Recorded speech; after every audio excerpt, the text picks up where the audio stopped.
Namaste, viewers. I'm Vibhuti Jha. This is Jaipur Dialogue USA, coming to you after a break of a long while. I want to share that with my audience and my supporters who are watching my shows, and I want to thank you for your continued support. In the last few months, I have been through some very interesting times, and I want to share that with you. Nothing catastrophic.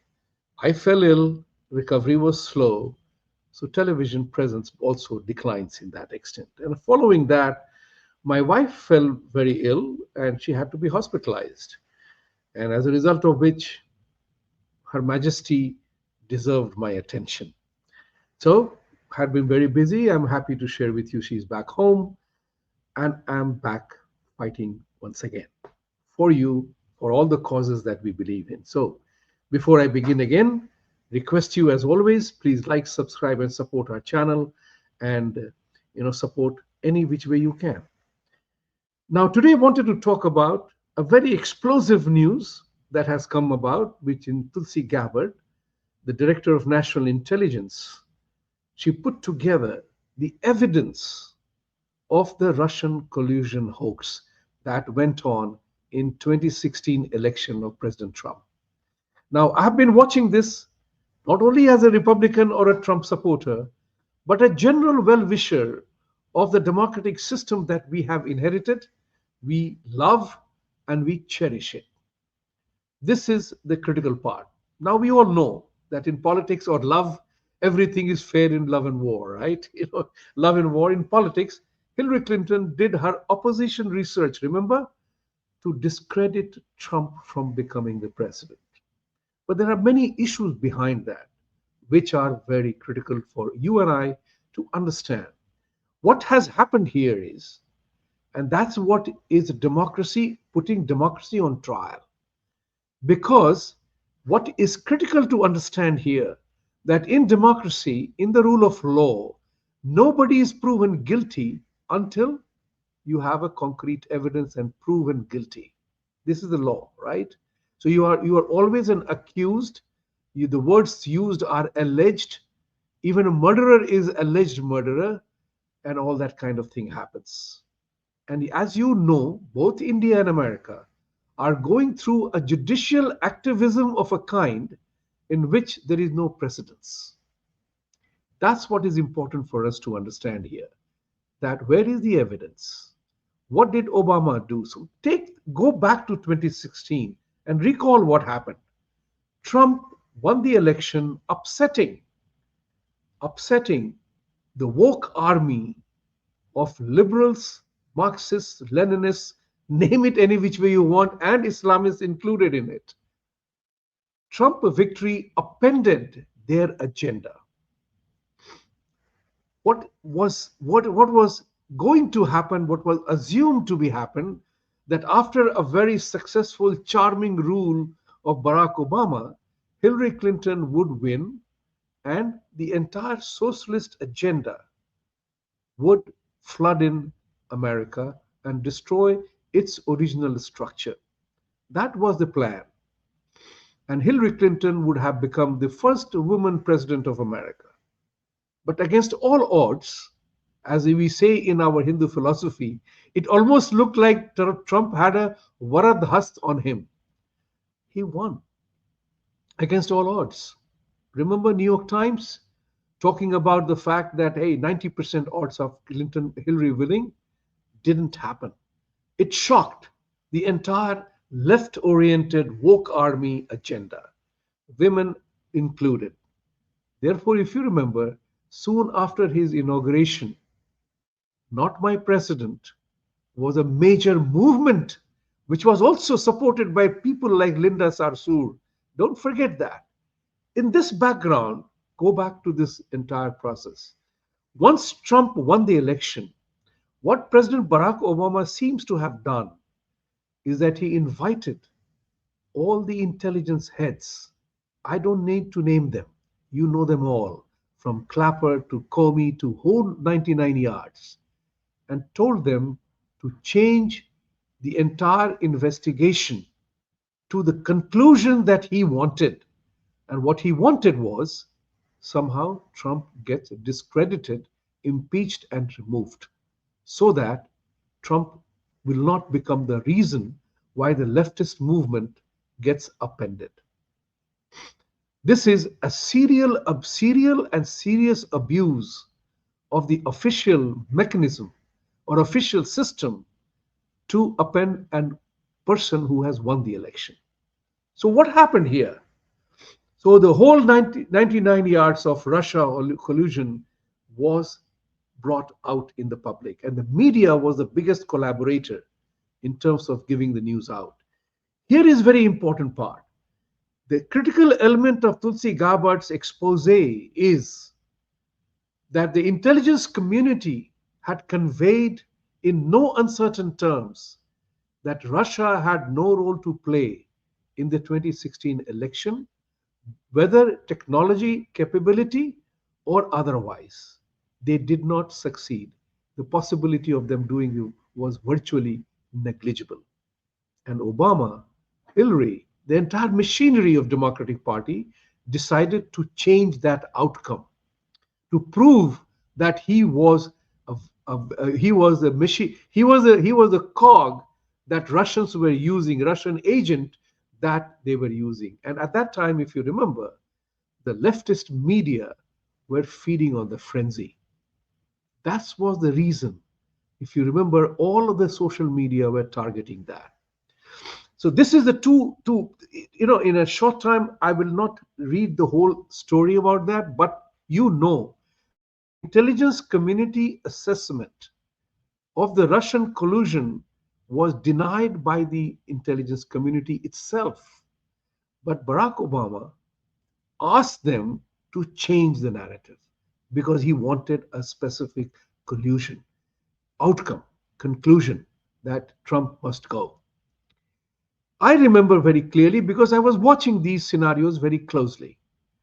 Soon after Mr. Trump arrived at the White House to take the oath, a news report flashed all over that Trump had removed Martin Luther King Jr.'s bust from the White House. Everybody came to know after a couple of hours that that news was a hoax.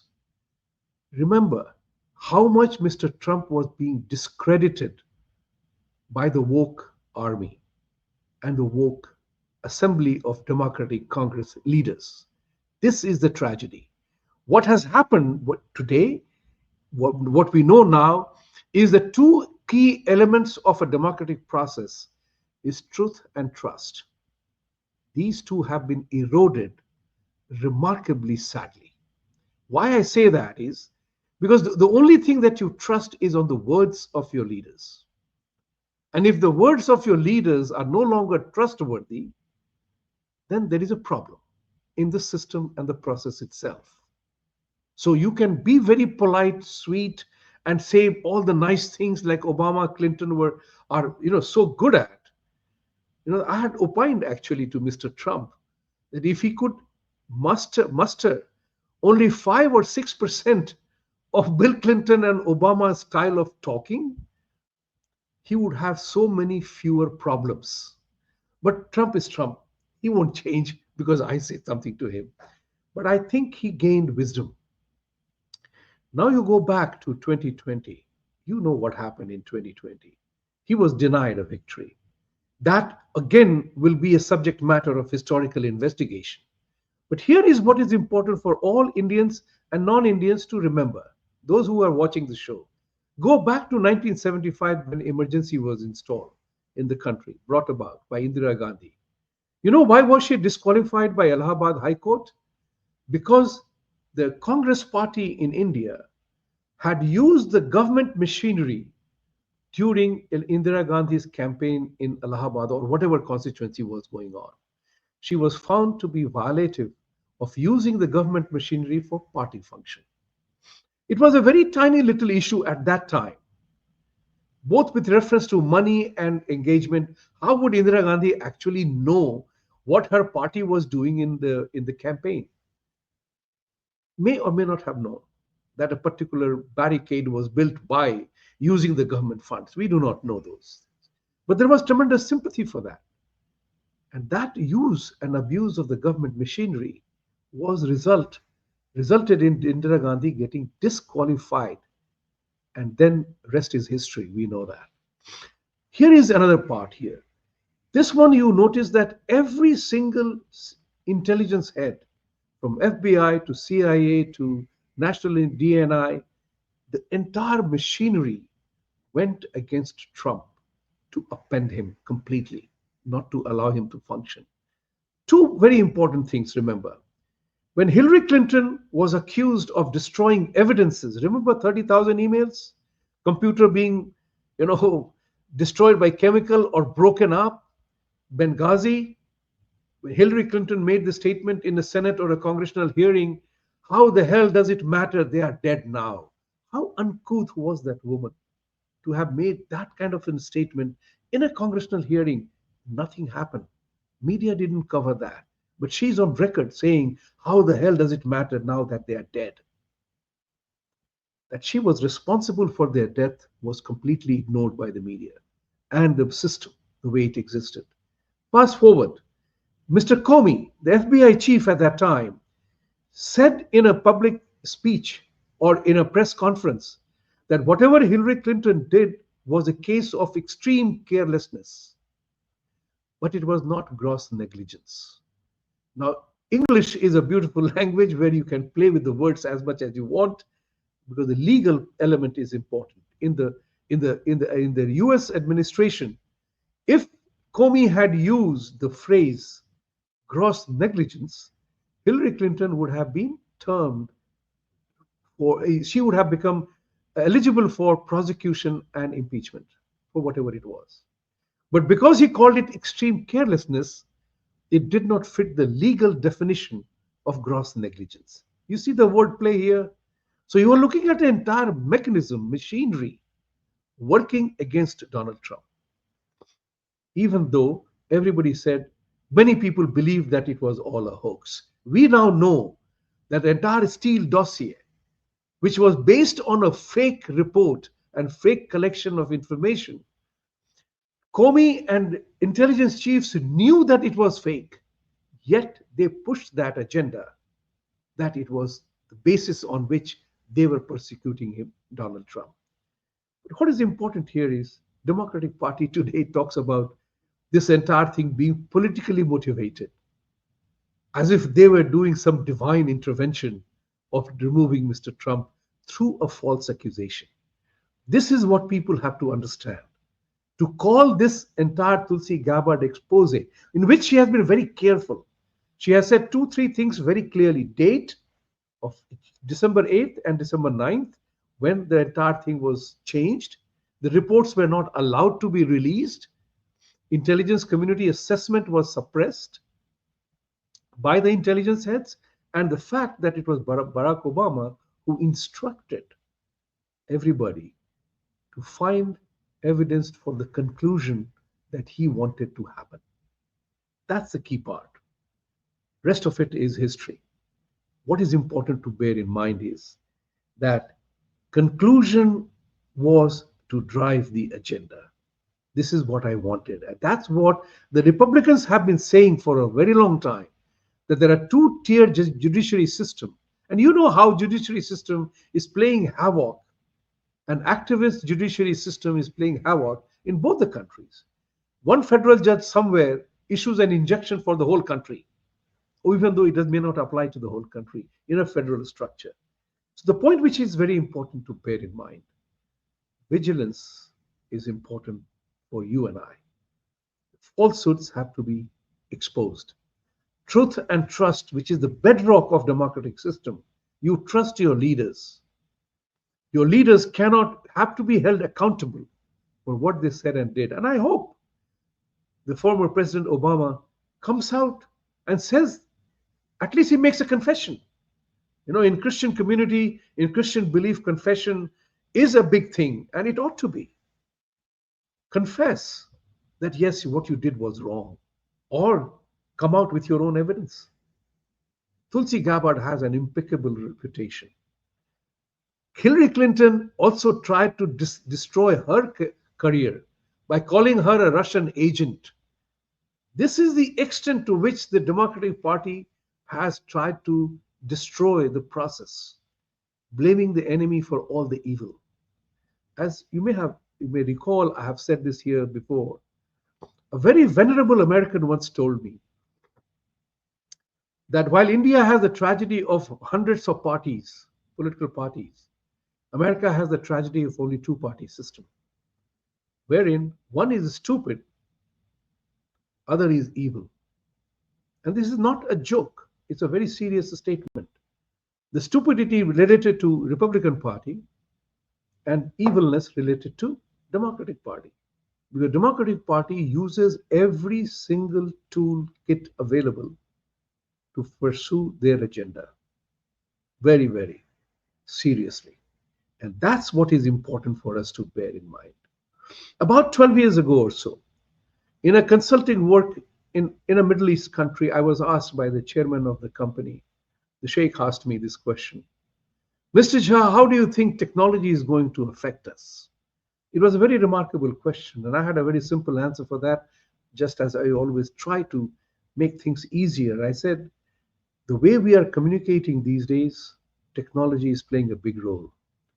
We can't hide anymore. We can't lie anymore. Because the tale that we will leave behind will be alive to tell its own tale. I was very proud of that construction of my sentence. That the tale that you will leave behind will be alive to tell its own tale at some point in time. That's what is happening now. There was a time when we could always blame, oh, I have been quoted out of context, or I didn't know that, or media played a role in miscommunicating the whole thing. Nowadays, you don't hear that phrase, do you? That I have been quoted out of context. Whatever you said, in the context you said, is in front of you, right in front of your eyes. So, ladies and gentlemen, and thank you very much for watching the show. And I wanted to say that we are now looking at a very critical scenario. The woke army got defeated in 2016 and in 2024. They know their agenda has been appended for a while because the way Trump has operated.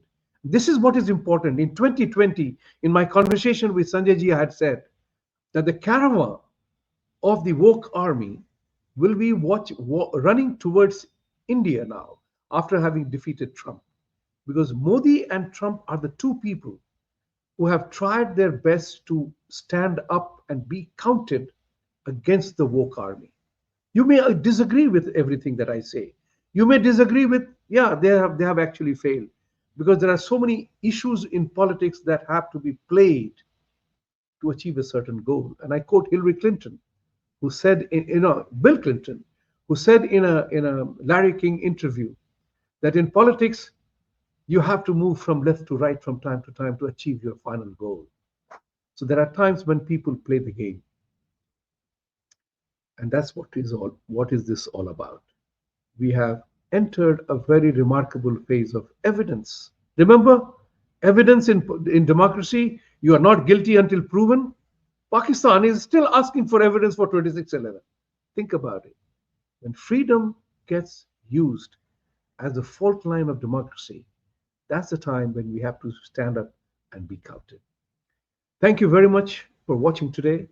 Thank you very much for joining me again. And I promise you, I hope that we won't have long absences anymore. Thank you. I always say, Satyamev Jayate, truth must triumph. For truth to triumph, you have to establish trust and you've got to fight for it. Thank you.